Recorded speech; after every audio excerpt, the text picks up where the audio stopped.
Et donc, pour conclure cette partie historique, on va vous proposer une très rapide conclusion avec Sylvain Sherman. Je vous demande de nous rejoindre en tribune.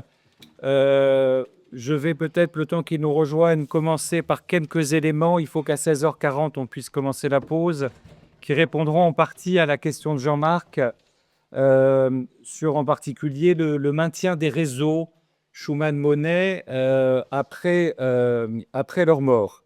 Alors, on sait évidemment que Schuman n'a pas eu l'occasion d'écrire ses mémoires, et donc ça fait effectivement une différence très importante, puisque Schuman est l'auteur d'un unique ouvrage qui s'intitule Pour l'Europe, élaboré à partir de 1959 et publié en 1963 aux éditions Nagel.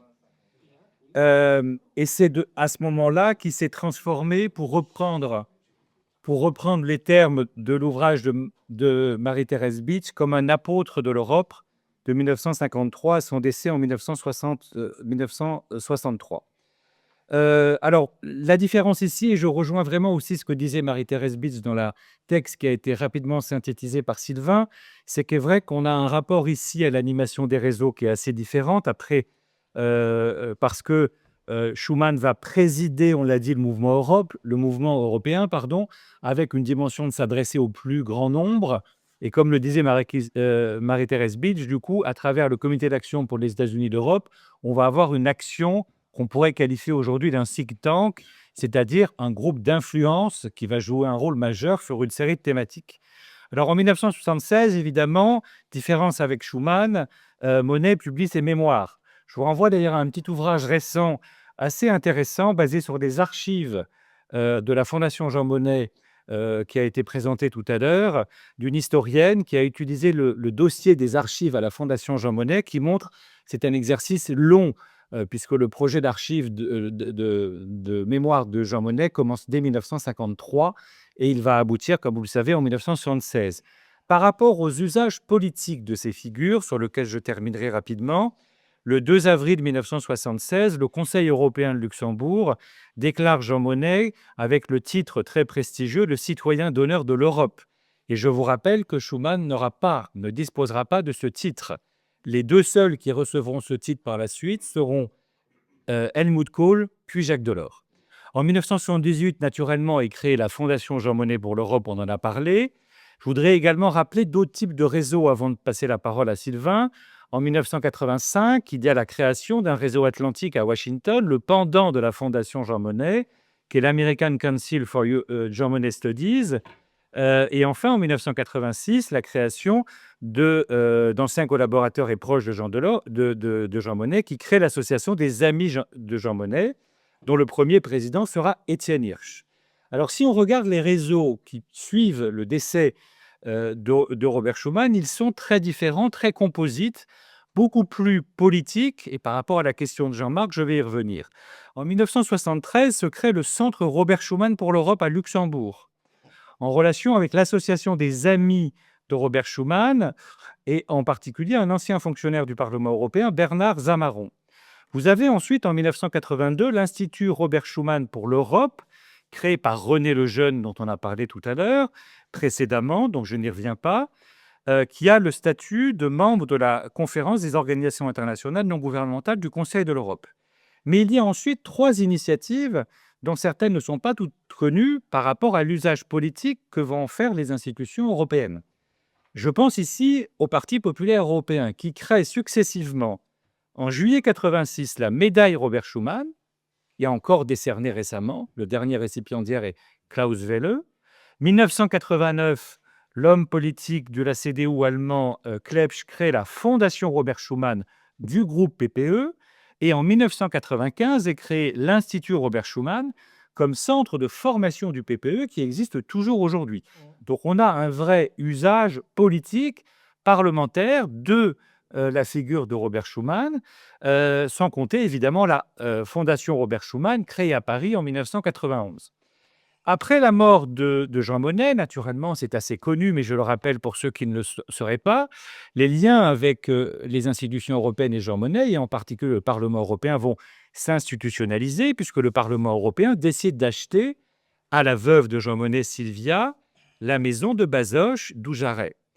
Je cite pour le plaisir une note que j'ai trouvée dans les archives du directeur général de la communication du Parlement européen qui dit ceci: «Pratiquement, l'on peut dire, en 1981, que le Parlement n'a aucune utilisation prévisible de cette maison», dans une note confidentielle au directeur de cabinet de Simone Veil.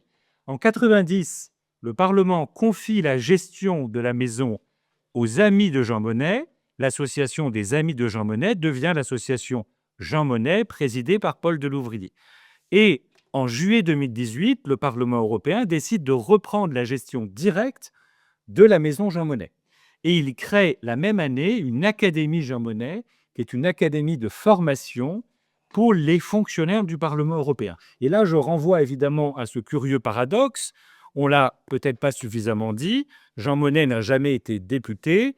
Robert Schuman a été député 39 ans et a présidé le Parlement européen.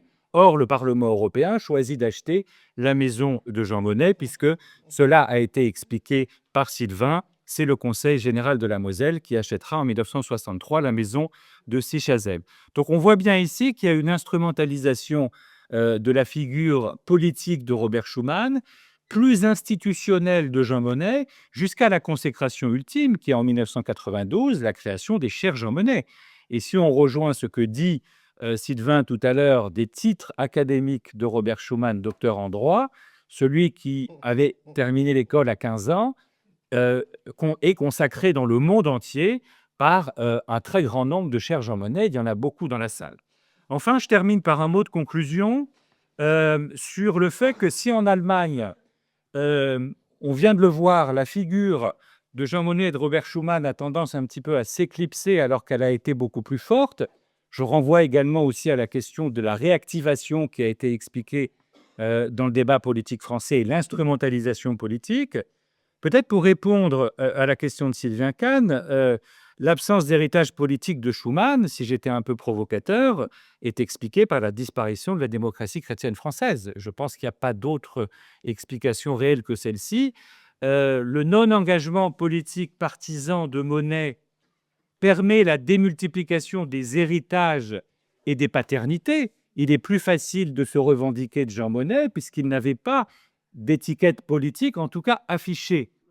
La dimension religieuse de l'héritage de Schuman complique évidemment un certain nombre d'usages politiques, même si le Parti populaire européen, je viens de l'expliquer, a surinvesti la figure de Schuman. Il y a également, d'ailleurs, au Parlement européen, pour compléter ma réponse, les bourses pour les stagiaires Robert Schuman. Hein. On voit bien ici cette... alors que du point de vue de Monnet, je viens d'en parler. Voilà quelques mots de réflexion sur les usages des deux figures et je passe la parole à Sylvain Chapin. Merci. Je serai assez bref.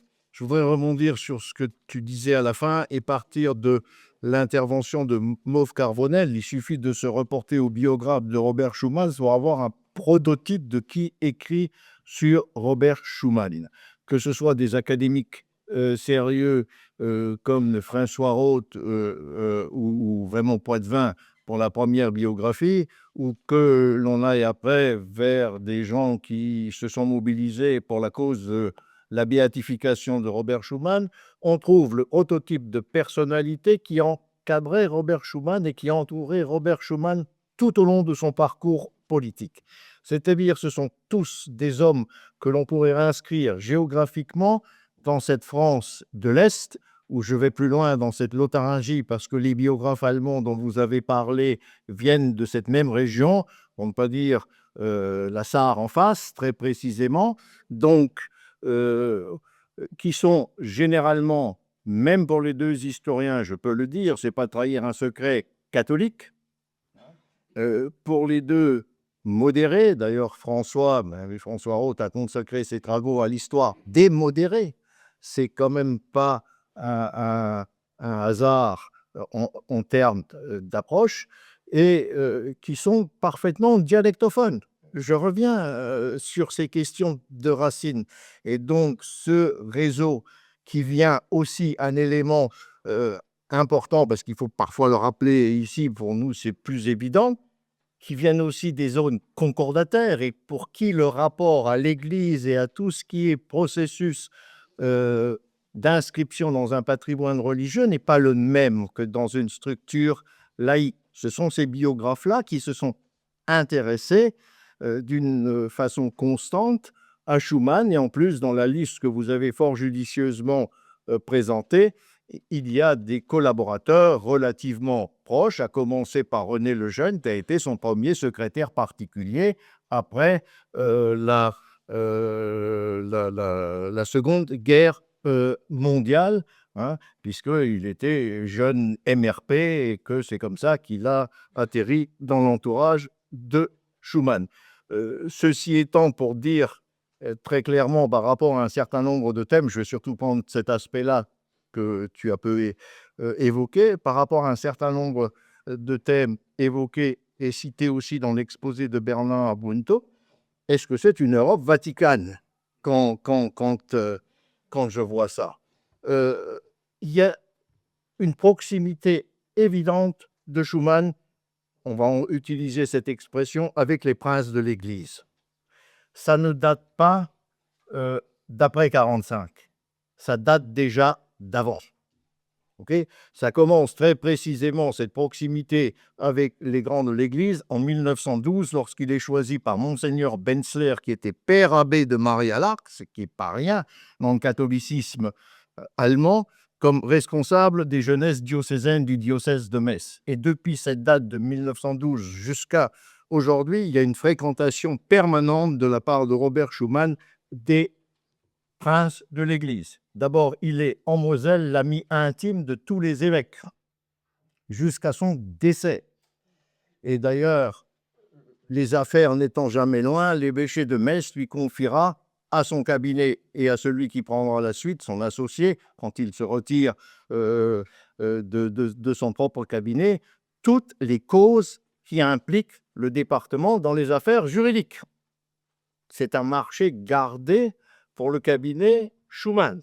Bon, parmi ses connaissances, dès les années 20, Eugène Tisserand, je n'ai pas besoin de vous décrire la carrière d'Eugène Tisserand, cardinal, proche de Jean XXIII, proche de Paul VI, on est dans ces sphères-là avec Robert Schumann. Ensuite, connaissance de pratiquement tous les évêques français. Vous n'attendez pas 1945 pour voir une proximité de Schumann avec l'appareil de l'Église. Bon, ce qui change pour lui en 1945, c'est la modification de la position du Saint-Siège par rapport à la construction européenne. Tous les historiens des idées et de la construction européenne connaissent le scepticisme de l'Église catholique par rapport et à la SDN et à l'européisme des années 20, parce qu'il n'y a qu'une seule institution internationale, vous la connaissez, c'est l'Église catholique. Donc tout ce qui est, d'autant plus que la SDN, c'est pour Rome une institution de méthodistes protestants venant des États-Unis. Donc voilà, 1945, vous changez de position.